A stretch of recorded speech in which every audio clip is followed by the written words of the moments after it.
Fasediagramsmetoden går ud på at dele en fremstilling eller en proces op i mindre bidder efter en tidslinje.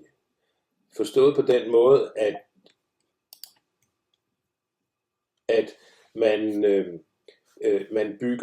man deler processen op i mindre bidder, sådan så at man kan forstå, hvad der foregår. Og mindre bidder er et godt spørgsmål, for det kan godt være, at man først på et overordnet niveau laver en proces, og derefter så kommer man ned tættere og tættere på kernen, som ligesom går tættere og tættere på. Så man kunne godt forestille sig, at man havde to maskiner, der var afhængige af hinanden, som stod her mellem hinanden, så hvor den ene skulle have et produkt, og før den næste er færdig. Det er sådan på det overordnede niveau. Men hvis den her maskine, den skal præstere noget herinde, så skal den deles op i endnu mindre dele, så der faktisk kan være fasediagrammer, der ligger inde i fasediagrammer.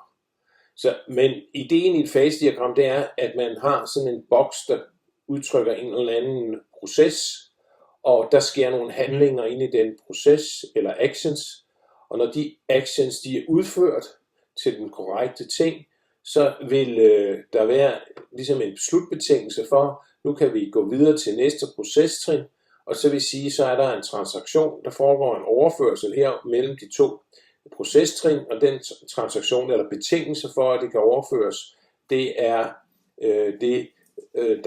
der er, at vi kan hoppe fra et procestrin til et andet.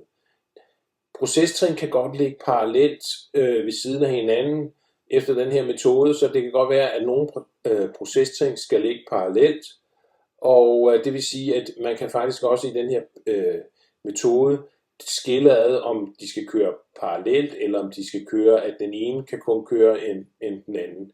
Det vil vi komme til senere. I dag vil vi kun se på, at vi har procesting, der ligger i rækkefølge. Så derfor, når vi så skal gøre det, så vil jeg lige vise på et eksempel, hvor vi prøver at dele det op i nogle procestrin. Vi har altså en proces her, der er en tank, hvor der er en ventil her V1, der kommer ind her, og hvis den er normally closed, så det vil sige, at hvis den ingen signal har, så er den lukket, og hvis den er for en, så er den åben, så det vil sige, at vi har en ventil heroppe, og det er alle de andre ventiler, der er også på den her tegning, så længe vi arbejder med den her. Der har vi har tre ventiler, altså en indløbsventil for noget procesvæske, vi har noget indløb af noget varmt vand, der kan løbe rundt i en varmekamp rundt om tanken her, og som kan varme noget op, tanken op, indhold op, og så har vi en ventil, der kan lukke det ud hernede i bunden. Vi har nogle følere på den her tank, og så har vi en omrører her, det skal vi lige have med, så vi kan tænde. Den skal også have et signal 1 for at være tændt. Så har vi en startknap, vi kan trykke på for at starte vores proces. Og så har vi to niveaufølere. Vi har en lav niveauføler hernede, LL, og hvis den er 0, så er der ingen væske på den, og når den er 1, når der er væske på føleren. Det samme har vi en højniveauføler heroppe, der er på samme måde. Lige snart den får væske på sig, så viser den signalet 1. Det vil sige, det er en bolsk variabel.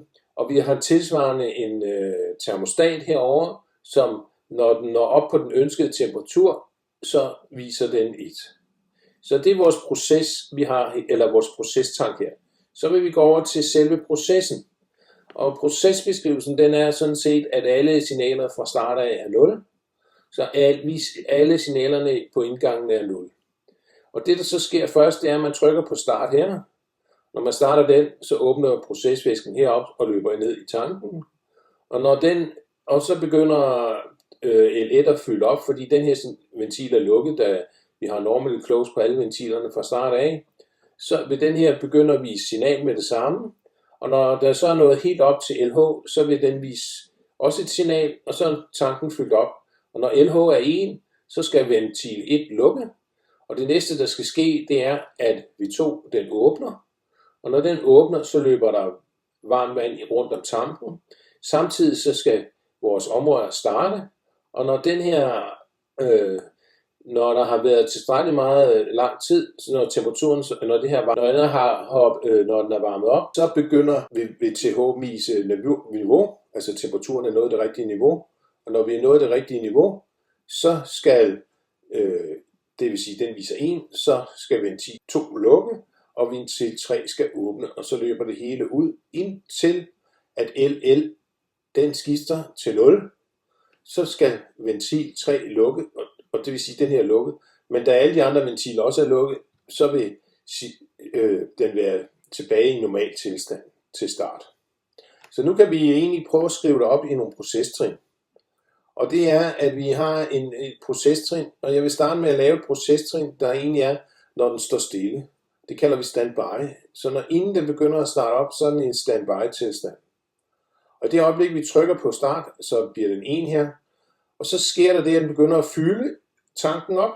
Og når den fylder tanken op, så er vi 1 lige med 1. Det er den action, der sker inde i fyldningen. Og når den er nået op til LH er lige med 1, så skal opvarmningen begynde. Og når opvarmningen begynder, ja, så tænder den her ventil herover, og motoren og områden begynder at køre. Og næste trin, det skal den gøre lige indtil at TH melder 1. Og når så begynder tømningen, og så vil sige, at ved 3 bliver 1, og motoren skal blive ved med at stå og køre hele tiden, indtil, altså områden her, der skal blive ved med at køre, indtil LL er lige med 0. Og det er sådan set processen. Det kan man også tegne op i et funktionsdiagram ved at vise, hvordan processen den kører. Og det betyder, at når man trykker på start herovre, kan I se i funktionsdiagrammet, det vil sige her, så sker der noget, så er vi faktisk i den første fase her.